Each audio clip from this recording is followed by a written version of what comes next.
네, 강의 시작하도록 하겠습니다. 지금 뭡니까? 받으신 건요.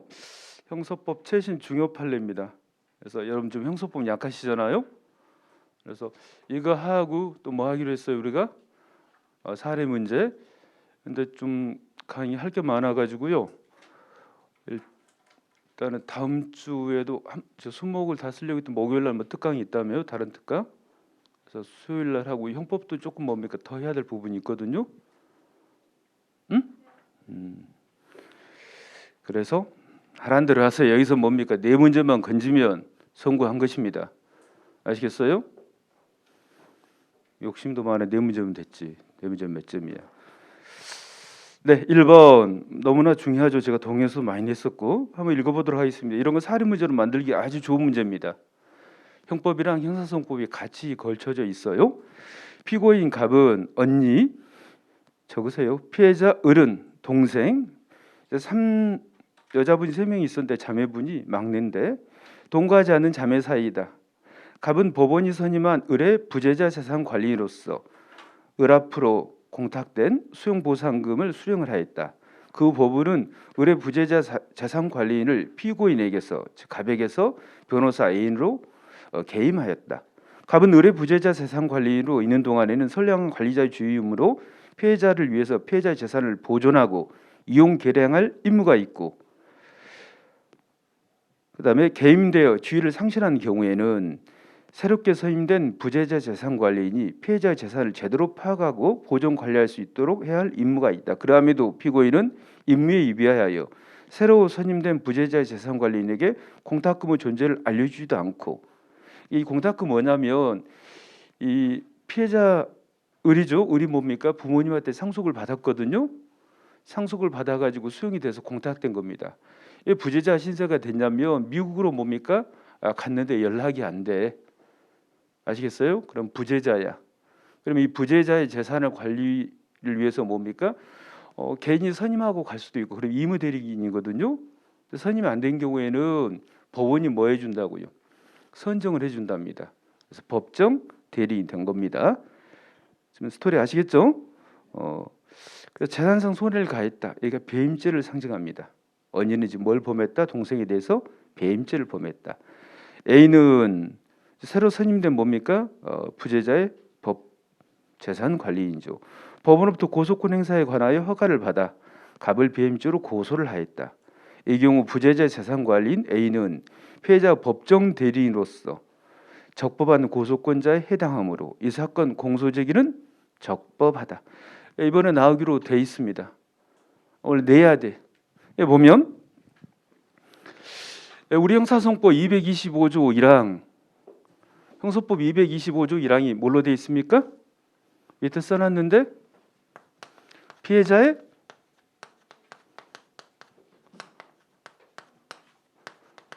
아니 밑에 해설 한번 보세요.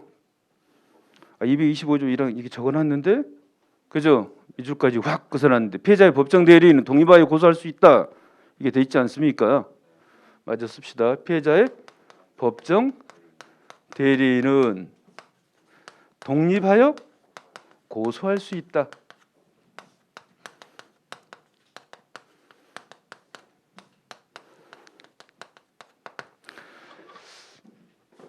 그죠? 우리가 뭡니까? 고소권자에는 피해자, 그 다음에 법조문 표현에 의하면 비피해자.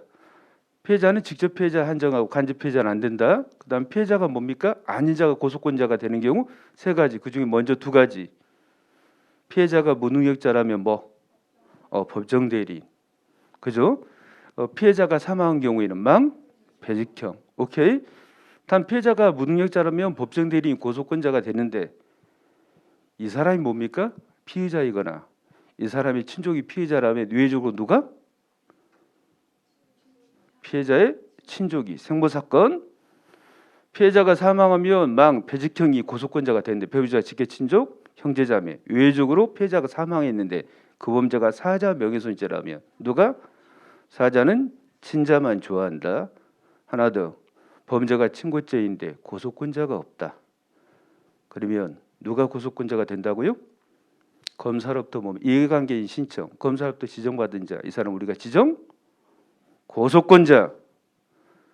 친고죄에서 이 말은 맞아 틀려요. 친고죄에서 고소권자가 없는 경우에는 공익 대표자의 지위로서 검사가 고소권자가 된다. X 검사로부터 지정받은 자가 된다. 이해관계의 신청이 있으면 검사는 며칠 내에 지정한다. 뭔 새끼?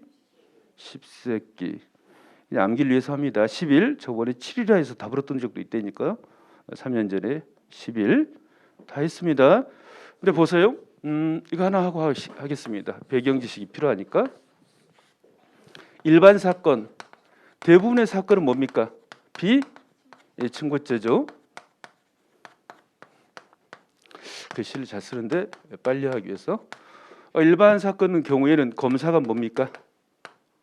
아무런 제약 없이 뭐 할 수 있어요? 공소를 제기할 수 있는데 이 친고죄의 경우에는 검사가 뭐 하기 위해서는 공소를 제기하기 위해서는 피해자 기타 고소권자의 뭐가 필요하다? 고소가 필요하죠. 왜 이걸 하고 있느냐? 이 사건은 친고죄 사건입니다. OX 벌써 당황하네.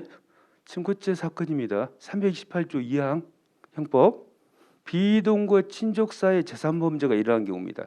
여러분 친족상도로 적용되기 위해서는 조건이 두 가지가 있죠. 친족상 서로 친족일 것, 도 재산범죄일 것. 기초하니까 지금 도 재산범죄 배임죄가 일어났습니다. 범죄자 피해자 간의 친족입니다. 친족상도로가 적용이 됩니다. 두 가지만 구비하면. 근데 친족상도로 두 가지 이유가 있댔죠. 형이 면제되는 친족상도래. 그다음에 고소가 있어야 공소를 제기할 수 있는 상대적 친고죄인 친족상도래. 이걸 좌지우지하는 것은 친족의 신분이 좌지우지하죠. 즉배 동동급에는 형 면제. 비동거 친족은 고소권자의 고소가 있어야 검사가 공소를 제기할 수 있는 상대적 친고죄. 그러면 봅니다. 이런 범죄가 재산범죄인 배임죄죠. 그다음에 범죄자와 피해자 간의 비동거 친족입니다. 자매 사이라고. 그러니까 뭐예요? 친고죄라고. 여러분 언제나 이걸 아셔야 돼요. 고소가 적법하네 안 하네 이런 것들은 다 뭐예요? 친고죄 사건에서만 의미가 있다고. 아시겠어요? 친고죄 아니면 고소가 적법하다 안 하다 이걸 따질 필요가 없다고. 아시겠어요? 이 사건에서도 피해자 측, 피고인 측에서 이걸 주장한 겁니다. 이 검사의 공소 제기는 적법하지 않다. 왜? 고소가 적법하지 않으니까. 원래 부재자의 재산 관리는 재산만 관리하는 사람이에요. 민사적으로. 그런데 형사적인 고소권을 행사했다니까. 그래서 이건 고소가 없는 상태에서 공소 제기한 것이니까 이건 공소기가 판결해야 된다 이렇게 주장했다니까요. 근데 대법원이 뭐라 그래? 법원을 허가를 얻어서 고소권을 행사했다면 이 고소는 뭐라고요? 적법하다. 그러니까 우리가 기존에 많이 했던 것은 이 피해자가 뭡니까? 무능력자의 뭐였어요? 무능력자의 뭐 법정 대리 이거 많이 했지 않습니까? 그죠? 그래서 독립아이는 뭐다? 대리권이 아니라 고유권이다. 그죠? 그래서 고소기한 기산점은 법정 대리 범위는 안 날로부터 6개월이지 피해자가 안 때로부터가 아니다. 피해자의 고소권이 소멸했다 하더라도 법정 대리 고소권 소멸하지 않는다. 이 피해자가 고소권이 없는 건 아닙니다. 그래서 피해자가 고소하지 않겠다는 명시적 의사에 반해서도 뭐 할 수 있다? 고유권이니까 법정에 고소할 수 있다. 오케이? 근데 이제 새로 나온 게 뭐냐면 이 피해자의 자리에 기존에는 무능력자만 있었는데 뭐라고요? 부재자가 이 자리에 들어가고 이 법정 대리인 자리에 부재자의 뭐 재산 관리 또 들어갈 수 있다. 그래서 이 고소는 뭐합니까? 적법하다. 그러면 이 공소 제기도 뭐하다? 적법하다. 사례 문제로 내기 좋아. 일단 친족 상도를 아는가 이거 테스트할 수 있고. 지금 저 말 이해되시죠? 느낌이 확 와야 되는데 저 강의 좀 오랜만에 들으신 분들. 오케이. 밑줄 작업 한 거 읽어보도록 하겠습니다. 나오게 돼 있다니까 1번의 별표. 법원이 선임한 부재자 재산관리인이 그 관리 대상인 부재자의 재산에 대한 범정에 관하여 법원으로부터 고소권 행사에 관한 허가를 얻은 경우 허가를 얻어야 됩니다. 원래는 재산만 관리하는 사람이니까. 부재자 재산관리인은 형소법 225조 1항 방금 쓴 게 뭡니까? 225조 1항입니다. 딱 결론만 알지 마시고 이런 내용도 아셔야 됩니다. 법정 대리인으로서 적법한 고소권자에 해당한다. 뭐 결론이네요. 그다음 밑줄 작업한 것 1번은 방금 읽었고요. 조문. 그다음 밑에 보면 뭐 좋은 말입니다. 부재자 재산 관리인은 관리 대상이 아닌 사항에 관해서는 고소권이 없겠지만 이게 원칙이라고 슬래시 끊고 관리 대상 재산에 관한 범죄 행위에 대하여 자신이 재산을 관리하고 있는데 이 재산에 대해서 범죄 행위가 있다고 그러면 법원으로부터 고소권 행사에 관한 허가를 받았다면 독립하여 고소권을 가지는 뭐에 해당한다? 법정에 다 조문입니다. 이 법정 대리인의 자리에 누구도 들어간다. 부재자의 재산 관리인도 들어갈 수 있다. 이런 말입니다. 그다음에 양가로 2번은 여러분들 읽어보세요. 그다음에 대가로 2번.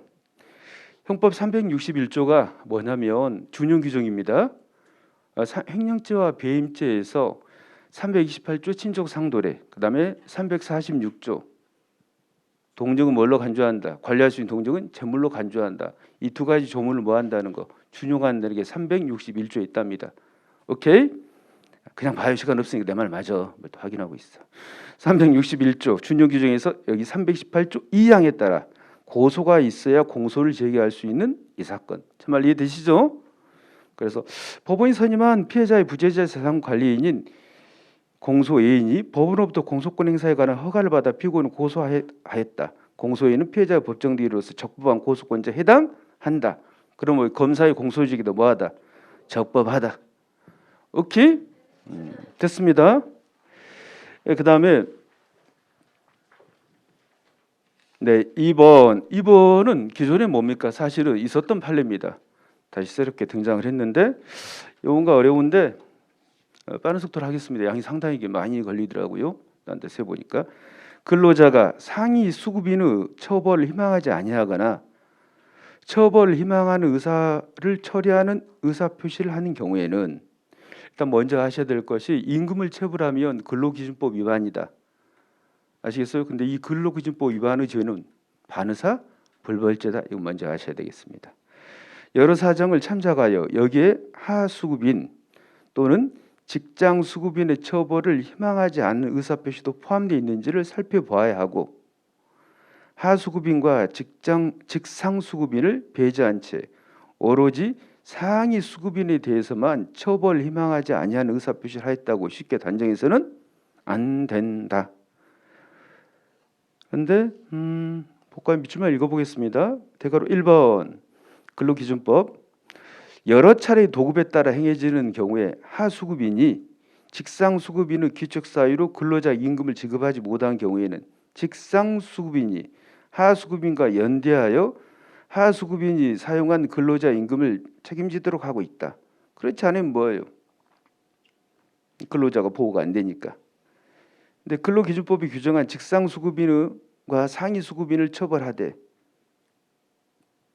또 직상수급인도 기책사유가 있으면 책임지도록 하고 있다. 밑줄 안 긋었습니다만은 처벌하되 근로자의 명시한 의사와 다르게 공소를 제기할 수 없도록 규정하고 있다. 그럼 뭐예요? 반의사? 불벌죄다 이 말입니다. 사실관계 보실래요? 이 사실관계 만들려다 이거 1시간 걸렸는데 딱 이 네 줄 만들려다가 헷갈려가지고 저도 하급심 판결 보면서 뭐 중요한 건 아닙니다. A가 지금 뭐냐면 직상수급인이다 아셔야 되겠고 B는 죄송합니다. A가 상위 수급인입니다. A가 상위 수급인. 그죠? 뭐 사용자고. B는 직상 수급인. 사실관계 보고 있어요. 그다음에 C는 뭡니까? 상하니까 뭐 하위 하수급인 여기서는 하수급인 용어대로 C는 하수급인.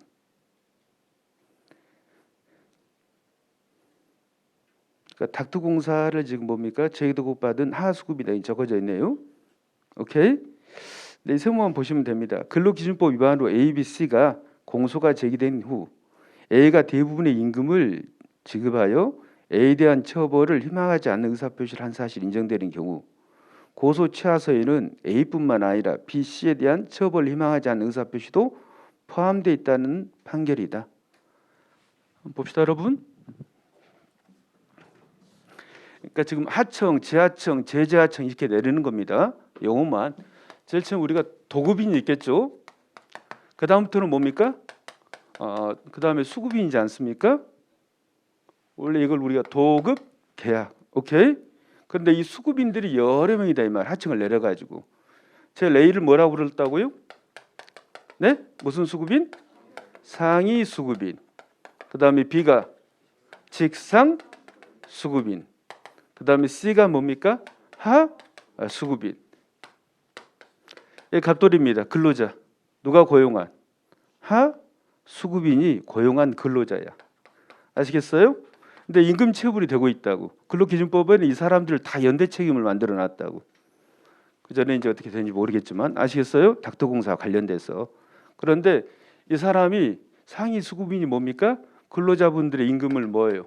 그러니까 지급하지 않아 가지고 이 세 사람이 공소가 제기됐어. 근로기준법 위반으로. 근데 임금을 뭡니까? 공소지급 임금을 뭐 지급했더니 아시겠어요? 이 사람 처벌하지 마라. 처벌을 뭡니까? 불이방하는 표시를 했다 이 말이에요. 아시겠어요? 그러면 특별한 사정이 없는 한 이 사람들에 대해도 과연 이걸 한 것이 되느냐 이 말입니다.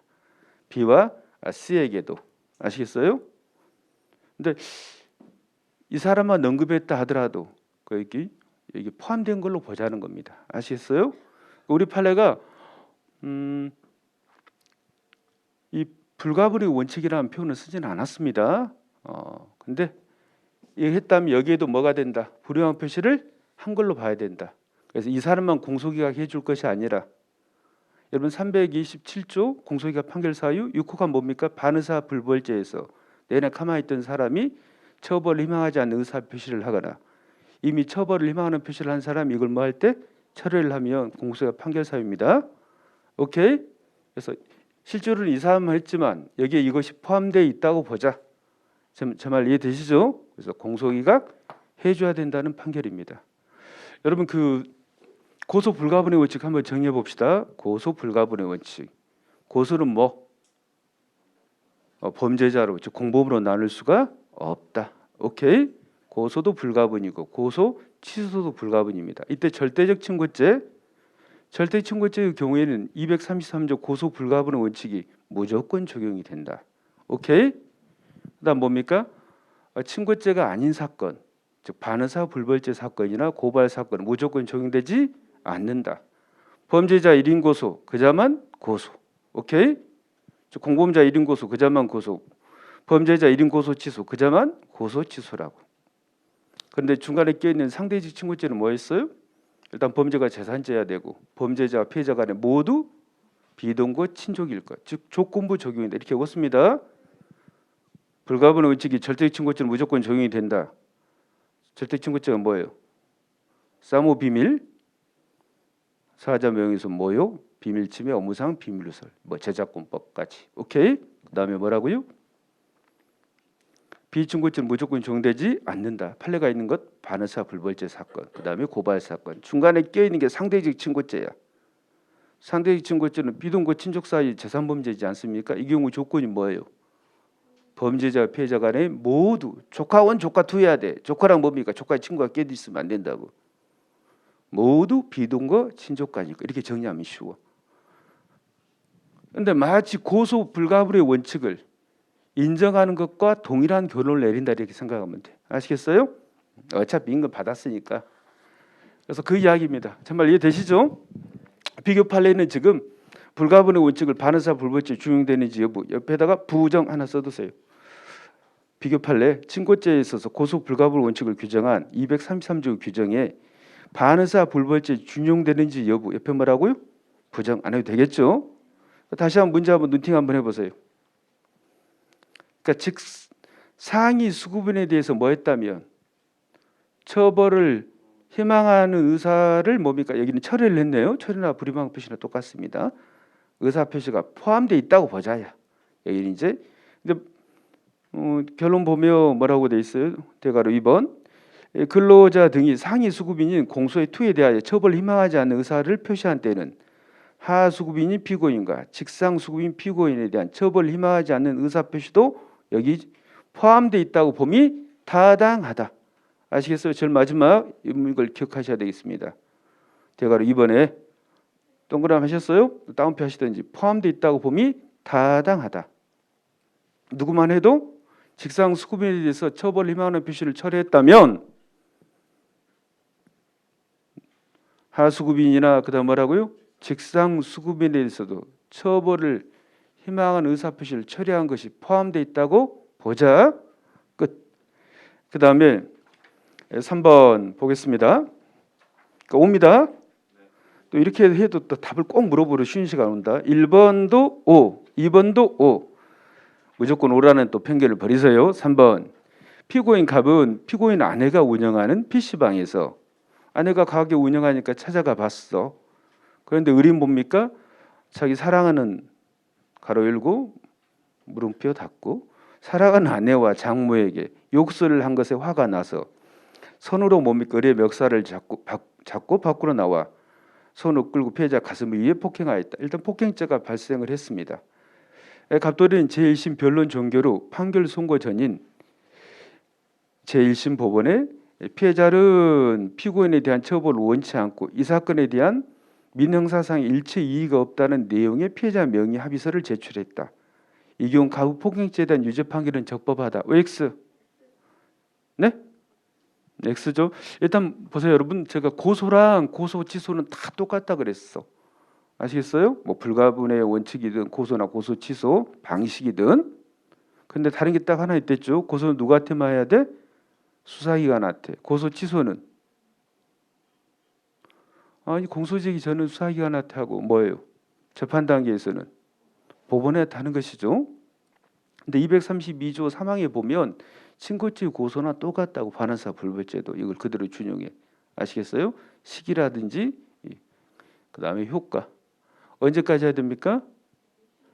재판 단계 1심 판결 선고 전까지 해야 돼. 재판 단계니까 법원에 하겠네요. 그죠? 1심 판결 선고 전까지. 근데 변론 종결한 말은 뭐냐면 이제 그 사실심 우리가 재판은 서론, 본론, 결론 그랬지 않습니까? 본론이 사실 심리 절차야. 결론이 판결 선고 절차라고. 근데 사실 심리 절차에서 이제 증거 조사하고 피고인 신문하고 그다음에 뭡니까? 이제 변론을 종결을 한답니다. 아시겠어요? 피고인, 변호인, 뭐 최종 변론 듣고 변론을 종결하고 그다음에 판결 선고라고. 그러니까 시간적으로 뭡니까?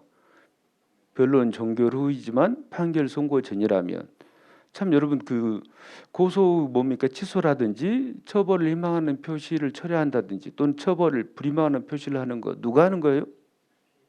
피해자가 한다는 거 아셔야 돼. 근데 보통 이제 가해자가 피해자한테 합의서나 탄원서 같은 거 받아가지고 대신 법원에 제출을 하는 것이지. 그래서 여기도 피해자 명의입니다. 아무튼 이건 뭐다? 일단 폭행죄는 반의사 불벌죄다. 그 다음에 적법한 처벌 희망의 표시가 철회가 된 것이다. 그러니까 공소기가 판결을 해야 되는 것이지 유죄 판결한 것은 적법하지 않다. 오케이. 그 다음에 이것도 잠깐 밑줄 봐보세요. 반의사 불벌죄에서 처벌을 희망하는 의사표시 철회 대가리 1번 보고 있습니다. 또는 처벌을 희망하지 그러니까 반의사 불벌죄는 피해자가 어떤 의사를 표시하지 않아도 검사 공소 제기할 수 있댔죠.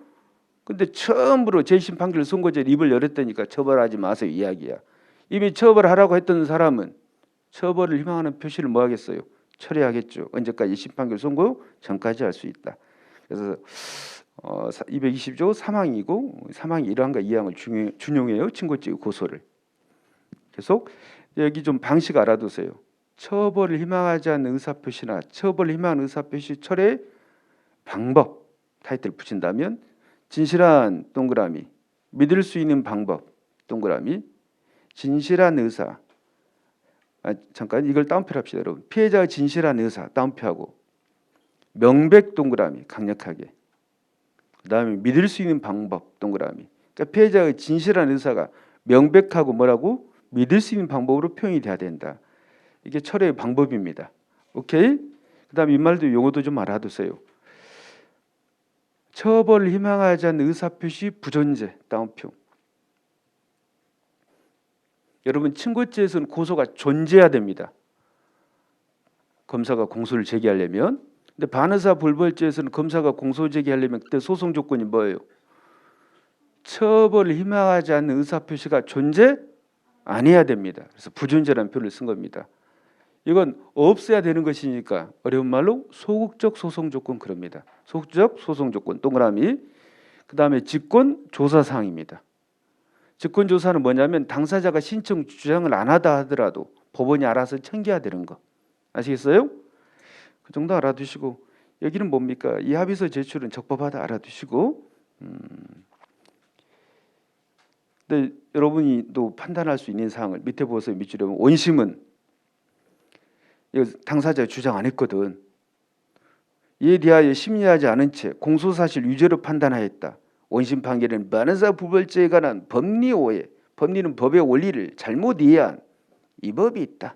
니들 재판 잘못했다 그런 것이야. 오케이? 그래서 X입니다. 이것도 좀 유사 판례. 이 친고죄의 고소는 적극적 소송 조건이다. 그건 이론이고요. 그걸 명백히 말한 판례는 없고요. 찾아보면 있을 수 있는데 똑같습니다.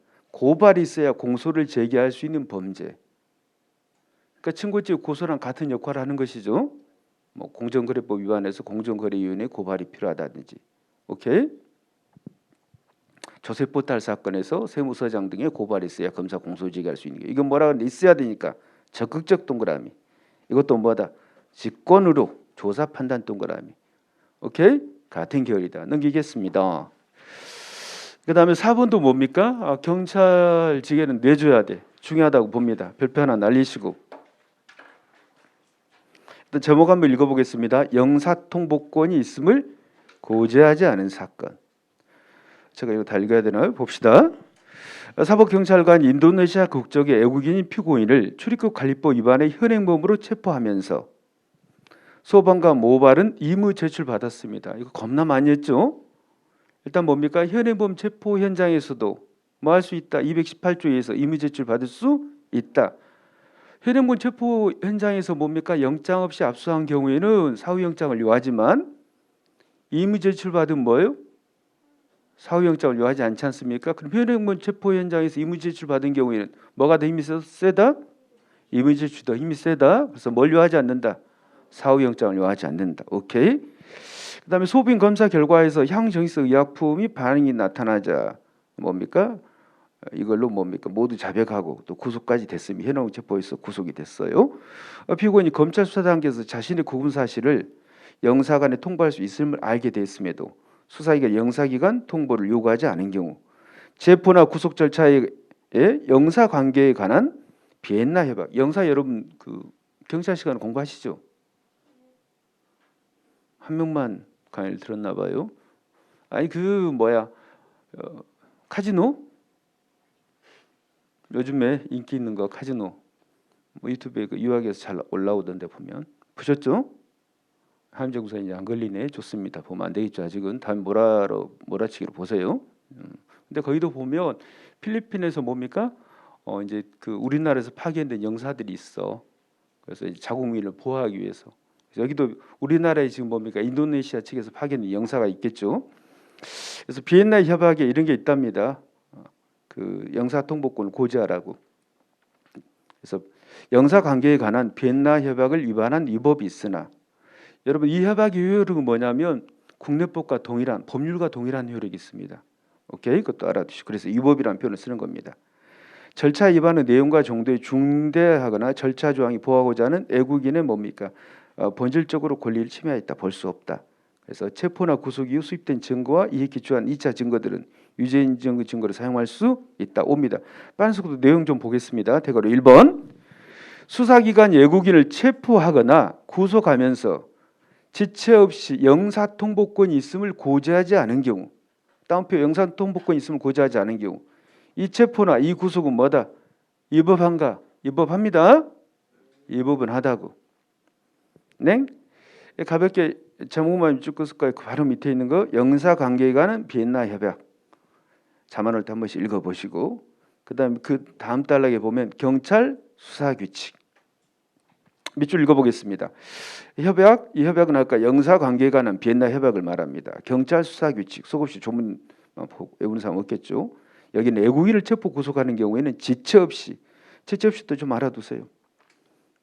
외국인에게 영사통보권 있음을 고지하고 외국인의 요청이 있는 경우에는 영사기관에 체포 구금 사실을 통보하도록 정한 것은 뭐 등등 이런 유형 이야기다. 그래서 가볍게 외국인이 본국이 자국민의 보호를 위한 조치를 취할 수 있도록 협조하기 위한 것이다. 좋은 말이라고요. 여기서부터 보면 되겠죠. 수사기관이 외국인을 체포하거나 구속하면서 지체 없이 영사통보권 있음을 고지하지 않았다면 체포 구속 절차는 국내법 법률입니다. 효력을 가지는 비엔나 협약을 위반한 것으로 뭐하다? 위법하다 동그라미. 그럼 위법은 한데 이 위법한 체포 이후에 수집한 증거력이 없을 것인가? 여기 한번 봅시다. 308조 2가 뭡니까? 위법 수입 증거 배제 법칙이죠. 저 봐요. 어떻게 되어 있습니까? 적법 절차에 따르지 아니하고 수입한 증거는 증거를 할 수 없다. 이 적법, 이 법의 자리에 뭡니까? 헌법, 형사소송법. 여기는 비엔나 협약도 들어가겠습니다. 법과 동일한 효력을 갖으니까 통신비일법 이런 거 들어가지 않습니까? 그러니까 적법 절차에 따르지 않고 이 가문이 뭐랬어요? 제가 오케이 실질적 내용을 침해하는 경우에는 따르지 않고 이 의미는 또는 본질적 내용을 침해하지 않은 경우 두 가지 실질적이라는 표현을 쓸 때도 있고 어떨 때는 본질적이라는 표현을 쓰기도 합니다. 그럼 이건 실질적 내용을 침해한 경우는 아니다 이 말이야. 그럼 판단자는 법원이죠. 아시겠어요? 체포 자체는 위법은 하지만 이건 본질적 내용까지 침해하는 것은 아니다. 그래서 밑에 있죠. 수사기관의 절차 위반 행위가 적법 절차 실질적 내용을 침해하는 경우에 해당하지는 않는다. 그래서 오히려 그 증거의 증거력을 배제하는 것이 뭐라고 되어 있어요? 멋진 말. 형사사법 정의를 실현하고자 하는 취지에 반하는 결과 초래. 오케이? 그럼 뭐 해야 된다? 유예적으로 유죄 인정의 증거를 사용할 수 있다. 전화합의체 판결 등에서 상투적으로 자주 쓰는 말이죠. 오케이? 대가로 3번 사안은 여러분들 읽어보시고 이건 뭐 할 수 있다? 밑줄만 읽어볼까? 이 사안에서 이 법은 있으나 절차 위반의 내용과 정도가 중대하거나 절차 조항이 보호하고자 하는 외국인의 뭡니까? 외국인이 피고인의 권리나 법익을 본질적으로 아까 말씀드렸죠. 실질적, 본질적 침해하다 볼 수가 없다. 그러므로 수입된 증거에 체포나 구속 이후 수입된 증거와 이에 기초한 증거, 2차 증거겠죠. 유죄 인정의 증거를 사용할 수 있다. 여러분 이제 이 판례를 떠올리라고 유사 판례 한번 적어봤습니다. 다 아시는 판례죠. 법관이 뭡니까? 압수영장에 서명은 했는데 뭘 안 했어? 날인 안 했습니다. 그럼 영장은 위법하다 안 하다? 위법합니다. 그러나 이 위법한 영장에 의해서 압수한 증거들은 증거력이 있다. 몇 줄 찾아보면 됩니다. 그 이야기들이에요. 그래서 좀 운율을 맞춰서 같이 하시면 되겠습니다. 그 다음에 이제부터 좀 어렵습니다. 쭉 한번 미리 보신 분들은 다 최근에 나온 그 판결들은 뭐 전자정보에 대한 압수수색으로 엄청 몰려 있어요. 저번에 2차 시험도 2021년 작년 2차 시험도 대부분 압수수색 여기에 막 몰려 있다고 출제가 형사법의 대부분이. 그래서 이 부분에 대한 좀 지식이 필요합니다. 일단 그 관련성 이야기를 좀 여러분 해봅시다. 이걸 사람들이 이해를 못하더라고. 어디에 보냐면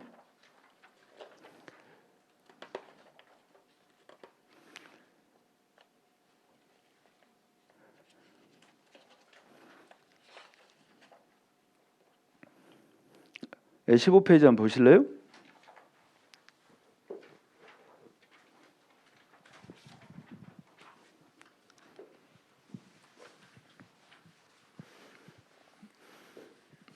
뭐 하나 크게 적어놓고 해보겠습니다.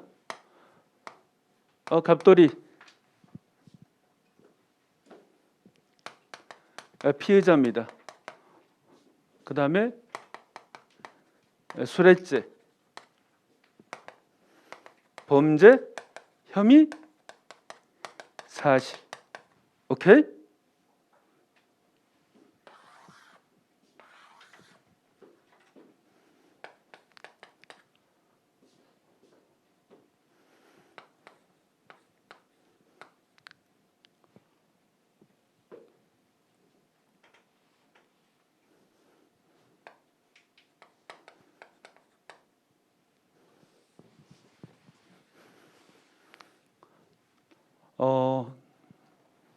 가면 뭐 일기장 그럴까?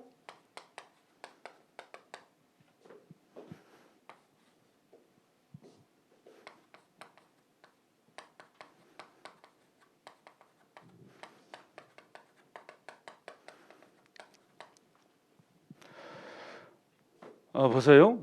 우리가 읽어보고 할까? 말이 어려우니까.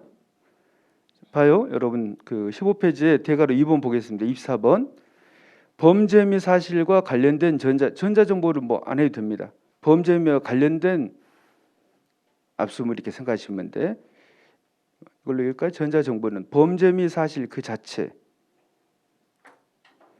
이거보다 객관적 관련, 주관적 관련이 더 자세히 나와 있는 게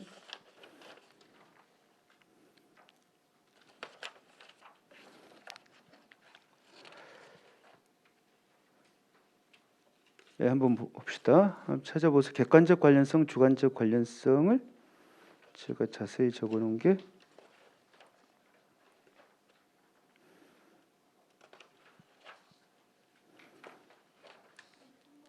23번.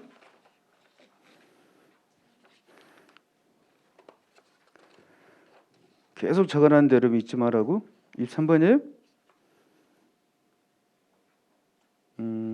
그래요.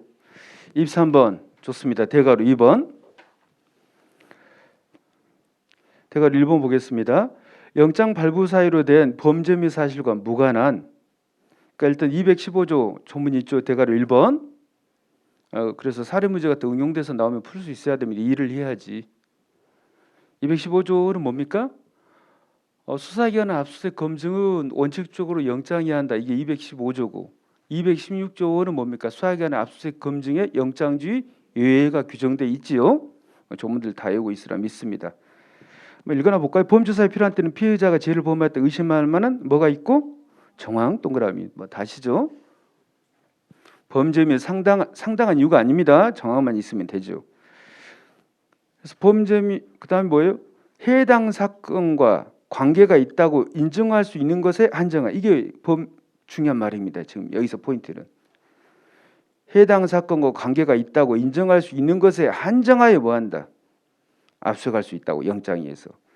오케이. 따라서 밑줄 돼 있는 거 보고 있습니다. 영장 발부 사유로 된 범죄 및 사실과 관계가 없는, 즉 무관한 동그라미, 별개의 증거를 압수했을 때는 이런 유죄의 증거를 사용할 수 없다. 당연한 말이죠. 없다. 이 동그라미. 압수수색 목적이 된 범죄나 이와 관련된 범죄의 경우에는 관련된 동그라미, 이 압수수색의 결과를 유죄의 증거로 사용할 수 있다. 당연한 말입니다. 좀 어려운 말 정복합시다. 대괄호 2번. 압수수색 영장이 범죄 및 사실과 관계에 있는 범죄라는 것은 압수수색 영장에 기재된 뭡니까? 혐의 사실과 객관적 관련성이 있고, 뭣도 있었는데 주관적이나 인적이나 똑같은 말이죠. 압수수색 영장 대상자와 피해자 사이에 뭣도 있어야 한다? 인적 관련성이 있어야 된다. 찾으셨어요? 객관적 관련, 인적 관련. 그러면 봅시다. 이 혐의 사실과 객관적 관련성은 1 쪼개보겠습니다. 압수수색 영장에 기재된 혐의 사실 자체. 그 다음에 2. 압수수색 영장에 기재된 범죄 및 사실과 기본적 사실관계가 동일한 범행.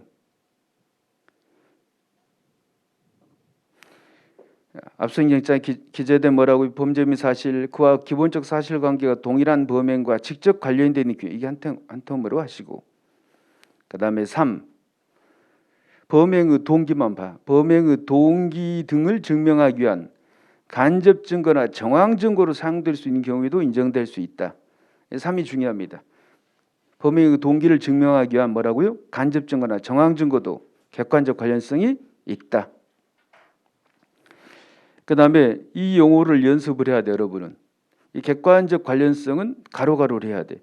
구체적 개별적 연관관계 가로 하셨습니까? 그 다음에 단순히 동종 유사 범행. 그 반대말이 뭐라고요? 가로 하나 못합니다. 구체적 개별적인 연관관계는 객관적 관련성을 인정하는 말이고 단순한 동종, 단순함부터 그 가로입니다. 단순한 동종 유사범행 나오면 반대말이라니까 구체적 개별적인 연관관계가 없다는 말을 상징한다고. 관련성이 있다고 할 것은 아니다. 오케이? 인적 관련. 피해자 사이의 인적 관련성은 그러니까 이게 더 좋아. 누구 물어봐야지. 피해자 사이 인적 관련성은 지금 누구 이야기겠어요? 누구랑? 피해자랑 누구랑? 됐어요? 보면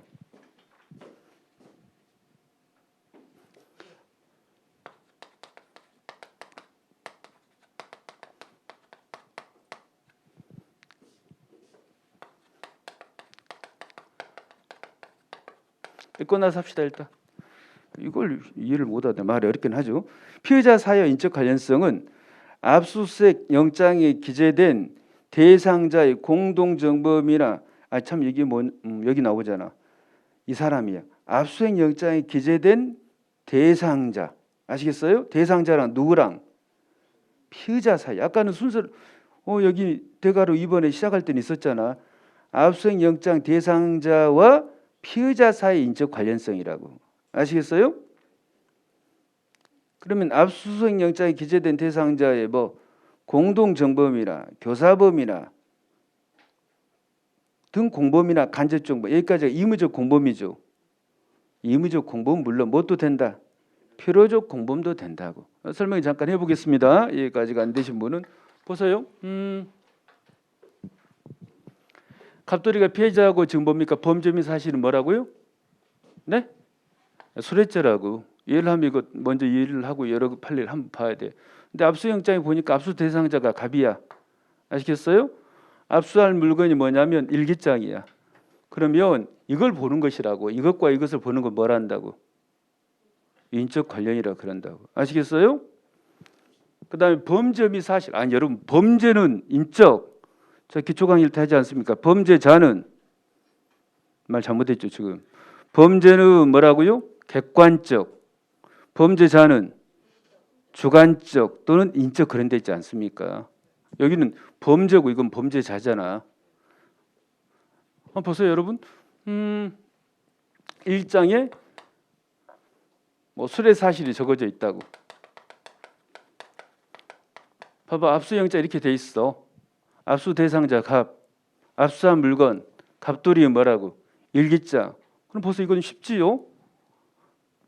압수 대상자랑 피해자랑 관련 있는가 보니까 관련 당연히 있지. 자기 건 자기니까. 그 다음에 뭐예요? 일기장. 이 범죄 및 사실과 관련성이 있죠. 이게 범죄랑 관련돼 있으니까 객관적 관련 그런다고. 그런데 만약에 뭐예요? 이 TV 같이 보여요? TV를 한 것은 객관적 관련성이 없다고. 범죄 및 사실과. 이해가 되신가요? 근데 보면 압수 영장에 압수 대상자가 누구냐면 의리야. 아시겠어요?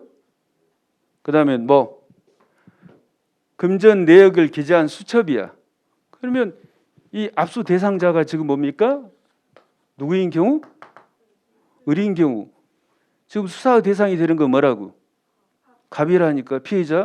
피해자의 공범이잖아. 아니 지금 경찰이 어디를 압수한다고? 의리 집에 들어가가지고 금전 내역 기재 수첩을 압수한 스토리라니까. 무슨 수사와 관련돼서? 갑돌이의 수뢰 사실과 관련돼서. 이해가 돼서요? 그럼 뭐라고요? 이 압수 대상자는 피의자와 관련돼 있는가를 보는 거라고. 사람으로 관련돼 있는가. 공범이면 된다니까. 임의적 공범은 물론이고 필요적 공범. 여기는 필요적 공범이래. 공여자니까. 그 다음에 또 이 갑의 뭡니까? 갑의 수뢰 사실. 이것과 뭐라고? 여기에 뭐가 적어져 있어? 금전 내역 기재 수첩이 있다고. 객관적으로 관련돼 있다 이 말이야. 물론 여기서도 뭡니까? 전혀 상관이 없는 냉장고 같은 것은 안 되겠지. 객관적 관련성이 없으니까. 정말 이해되시죠? 어렵지 않다. 이거 큰 틀로 알고 있어야 됩니다. 아시겠어요? 압수 대상자, 그 다음에 압수한 물건. 감 잡으셨어요? 피의자랑 사람으로 관련돼 있는가. 그 다음에 물건이 범죄 및 사실과 관련이 있는가를 보는 거라고. 오케이? 그다음에 여기서 꼭 외워야 될 단어. 객관적 관련성과 관련돼서 뭐라고? 구체적 개별적인 연관관계를 인정. 그다음에 부정하는 단어 뭐라고요? 단순한 동종 유사 범행이란 단어는 상극인 단어라니까 이걸 암기를 해야 돼. 팔로가 계속 쓰고 있으니까. 부정. 단순한 동종 유사 범행은 부정. 오케이? 암기는 여러 몫이에요. 정의는 저의 몫이고. 그다음에 좀 몇 개 더 그리고 해야 되는데. 그림을 잘 그렸으면 봅시다. 금방.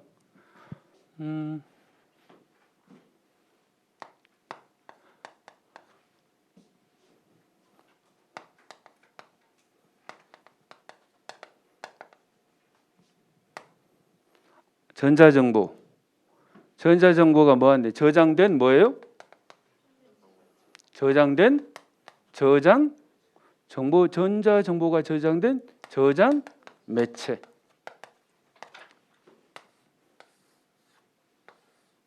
컴퓨터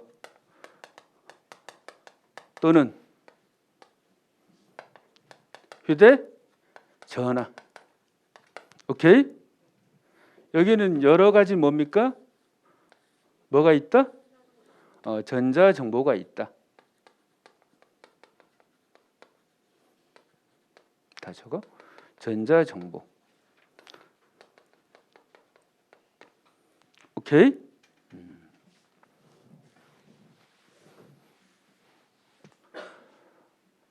그림 하나.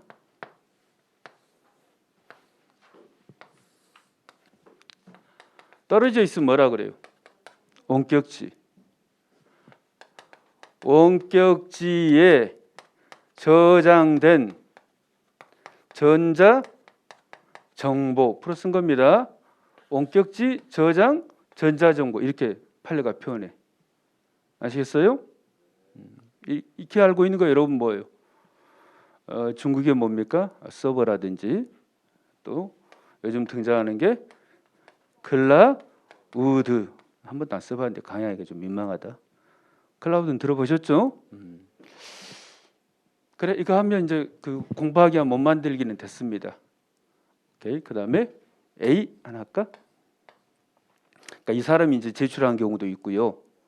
아시겠어요? 제출자는 임의 제출자는 A인데 제 3자죠. 응? 이 임의 제출한 물건이 피해자가 소유 관리하는 물건일 때 이런 것들 좀 이 그림을 보면서 해야 되겠습니다. 그냥 말하면 어려우니까 잠깐만 쉬었다 하십시다. 아시겠죠? 여기서 꼭 나온다. 정렬에도 보니까 형소법을 못 해가지고 형소법 때문에 그런 사람들이 많더만. 물론 형소법도 문제 많이 찍었어. 너무 어렵게 나왔죠. 잠깐만 쉬었다 하도록 합시다. 공무원 합격!